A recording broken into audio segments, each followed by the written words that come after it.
What's going down, everybody? It's another beautiful day in paradise, and I'm your favorite Bubby Jethro.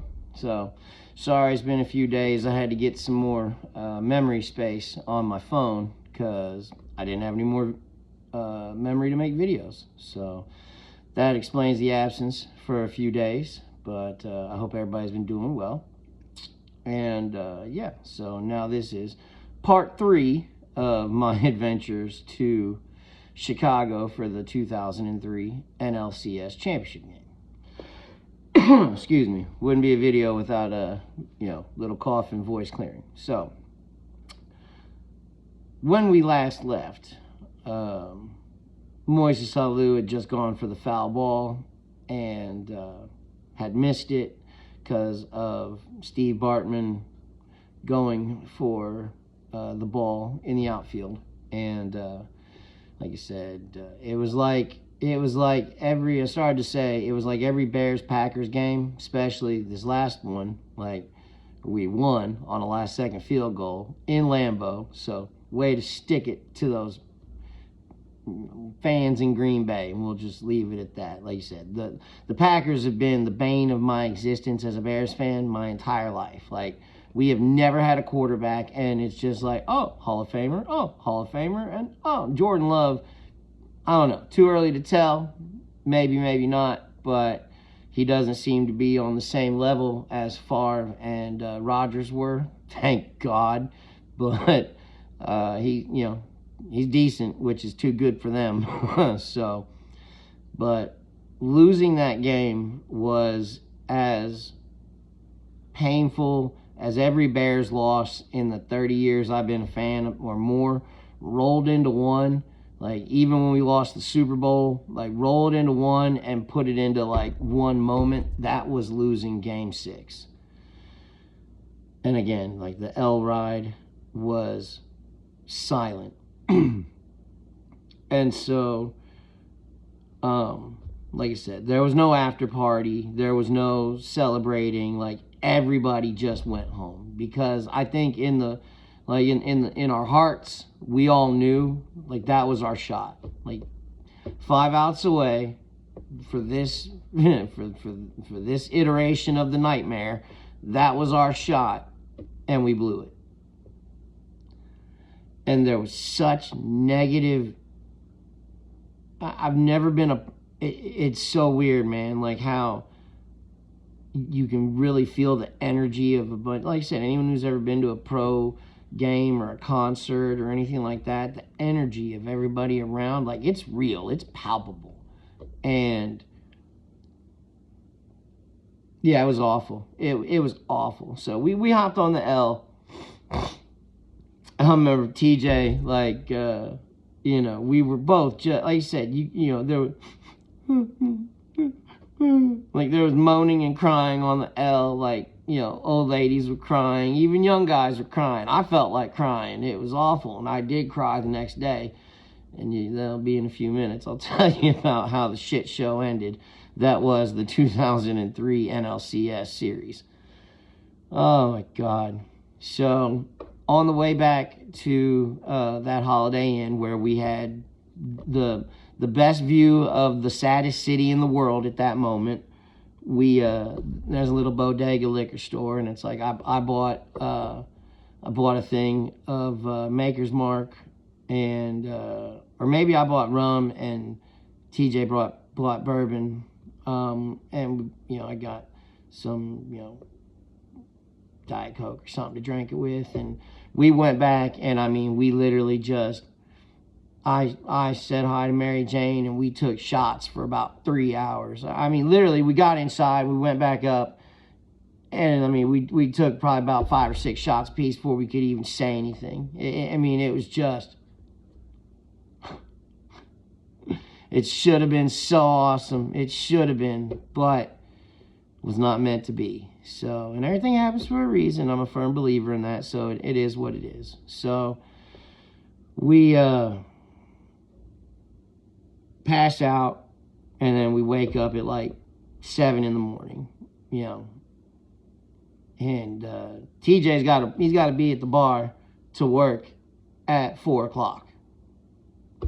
And it's like, I had talked, later on when we were leaving, or maybe after we had checked into the conference room. Like, I asked the lady, I said, if we win, well, if we lose and we wanted to stay another night, can we work out the same deal as tonight? And they said, yeah, sure. So it's 7 a.m. Remember, might have been a slight overcast, drizzle cloud in the sky, or maybe that's just my remembering this. But hell, the city could have been on fire for how I felt and how depressed we were. So, I'm having coffee and a cigarette. And he's, it's like, so what do we do, man? Do we stay? Do we stay and go back for Game 7, or, do we go back? And TJ's like, man, if I don't, I kind of bailed and got last night's shift covered, but it was, man. And he's like, if I don't show up tonight, like, I'll get fired. And I was like, yeah, man, but it's, man, we're here. And in 12 hours, they may be playing to go to the world. Like, they're going to be playing to go to the World Series, and we're fucking here, dude. And he's like, yeah, but they're gonna. I hate to say it, but they're gonna lose. And in my heart, I knew they were too. So after about 15 minutes of soul searching and weighing the pros and the benefits, it was like, yeah, TJ, I gotta go back. I was like, yeah, let's go back. So. Walked downstairs, checked out. The young lady who gave us the room was there. And, I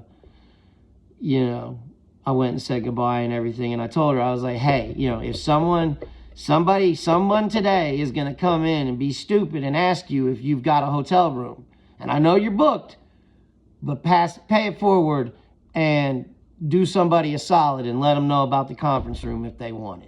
She was, I will. She's like, I'll remember. I guarantee she thinks about it from time to time, because it was one of my finer moments. Like, I'll admit, I pulled that one out of my ass, but it worked, and that's great. So we left and we drove back.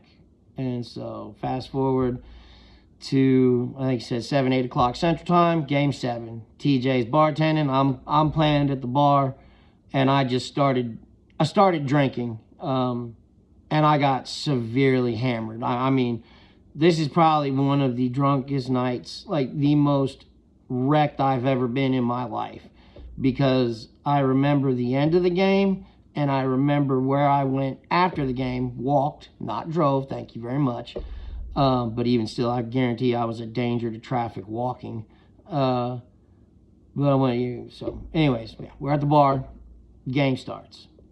And Kerry Wood, like, the only reason I thought we might have a chance to pull this out is because Kerry Wood, at the time, was maybe the best. Mark Pryor was maybe better, but I mean, one of, if not the best pitcher in the major leagues. Like, this guy, he struck out 20 batters in a game once. All right, there's only 27 outs, and he struck out 20 of them.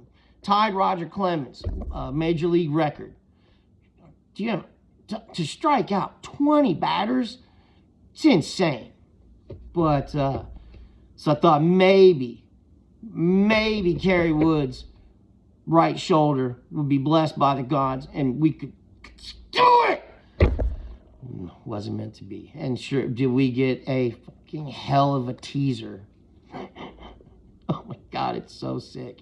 So sick, dude. It's like having, it's like having aces and have them get cracked by like fucking 8-10 offsuit, 4 to the straight or something. It's just ridiculous. So the game isn't going well. Like, I think we're down 2-0 or 3-1 going into the bottom of the 7th, and it's like, Kerry pitched a good game. I mean, I think it was like 2-0, and they were hard-earned runs that the Marlins had gotten. And God, so with one guy on, and I think 2 outs, Kerry Wood comes up to bat. And even I was like, oh, what are you doing, Dusty? Like, it's Kerry's pitched a great game, but we got a good bullpen. Like, maybe not.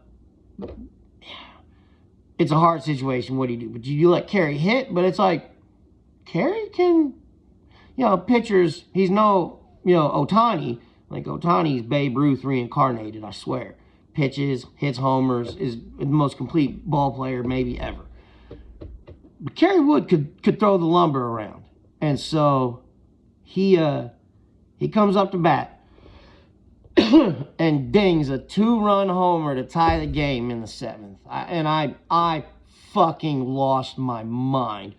I must have done 10 laps around the bar, screaming, high-fiving everybody, like, doing the line from, Young Frankenstein, Destiny! Destiny! No escaping Destiny! How right I was. There's no escaping destiny. And like for a few minutes, like TJ and I are just like, we miss this. Like, fuck your job. Like, we could have been there. Like, can you imagine being on Addison right now? Kerry Wood, our pitcher, just jacked a 2-run Beluski over the right field wall. Oh. And then the Cubs give up 1 or 2 runs in the 8th and 9th, and it's over. And the one thing I'll take away, I'll never, like, sitting there just speechless and shell-shocked. I can't believe it played out this way. And, it's just like the sickest joke ever. This is par for the course. shit. I proposed to my wife at, during the Bears-Packers 2013 or 2010 NFC Championship game. And she loved it because she knows me. And like I said, I did get to, like I said, if the Bears had gone to the Super Bowl, that would have been great. That would have been awesome. But at the end of it, we lost. And we kind of lost in horrific fashion. Like, it's bad. But afterwards, I was all smiles and happy. Because, my whole family was there, my friends. Everybody saw it. I told everybody, like, this is so me. It's so me to propose during a Bears game. And, but yeah, even like I said, they lost and whatnot. But I told my wife, or my fiance at the time, because she, obviously said yes. But it was like, even though the Bears aren't going to the Super Bowl, still the best day of my life, until, we actually do it official. And then that'll be the best day of my life. But, she's my angel and she saved me. Like, she could have bailed on me during active addiction at any time. And she hung with me through thick and thin. So, like, I'm blessed. And, I love you, honey. So, but anyways, getting off of this sidetrack. So, like I said, one of the things I'll take away from them after they lost is there was this older lady who looked like she was maybe 80 or so. And she had, like, this big blue, like, Cubs varsity jacket on with all these pins, and, she had a hat on and a Cubs blanket around, and she's bawling just because, lady, I pray that you made it to 2016, but who knows? And so maybe she literally thought, like, this was, somebody in her family, probably her father or her mother or her grandfather or somebody was a huge Cubs fan. And they had never, like, since 1945, no one had seen him in the World Series. And, since 1908, we hadn't hoisted the trophy. And so, she could have been sitting out in the outfield crying because she honestly believed in her heart, like, she was not going to, she was not going to live to see it. And, I remember screaming, like, look what you fucking bums did to Grandma! You fucking bums! Like, oh, so inconsolable. But, like, see, this is why we didn't stay in Chicago. This is why. Because we'd have gotten to do this fucking dance twice? Yeah. And I was so angry. just because after Kerry Wood hit the home run, I allowed myself to believe just for a second, and it made it hurt that much more.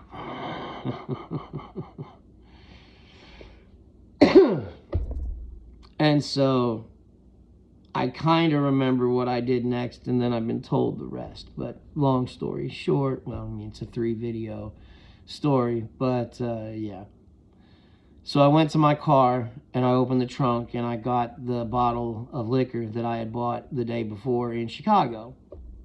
And I had a really, really good buddy of mine from, there's a small, like, coal mining town called Pikeville, which is on the West Virginia, Kentucky border. It's basically kind of where, if you ever heard of the Hatfields and the McCoys, well, it's like the Hatfields were from West Virginia, I think, and the McCoys were from Kentucky.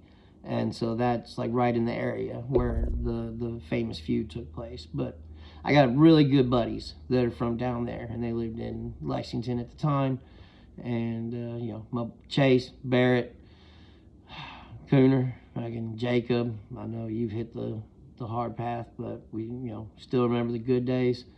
Twan, Beanie, Kevin, Cubby, like, just great memories. Great memories of my 20s and hanging out with, you know, just some good old boys. Never doing no harm. You know. Since the day they've been born. Making the way. Yeah, sorry, stuck in my head. But good old boys. And so they lived not too far from the bar where TJ worked and where I watched all his Cubs games. Like, that's why I was always either hanging out with them or over at the bar watching the Cubs. And so I walked over to their yard and said the game ended probably about, you know, 10:30, 11. Probably about midnight, I showed up in their backyard. And Chase describes it to me as like he heard like a bunch of like yelling and shouting, like cursing from his backyard. He said he went out, like he said, he looked out in the backyard and he said I was there, like, just belligerent, we call it schmammered. And I was just schmammered, tore up from the floor up. I mean, I was upset. And, you know, obviously I'm an addict, so I've got poor impulse control. And for a lot of years in my life, whenever I get upset about anything, I get shithoused. And that was how I dealt with stuff. And this was no exception. The Cubs not going to the World Series and losing like this, like, yeah, I got shithoused. And said chasing them, they said they tried to get me to come in the house, and they like tried to talk to me, and they just said I kept like wanting to fight. And then I just kept, like, said I'd get real angry and fight, and then I would get, like, almost, like, sad on the verge of tears. It wasn't supposed to be like this. And so, yeah, they let me be. He'd come out every once in a while and tell me to keep it down if I'd start shouting or cursing too loud.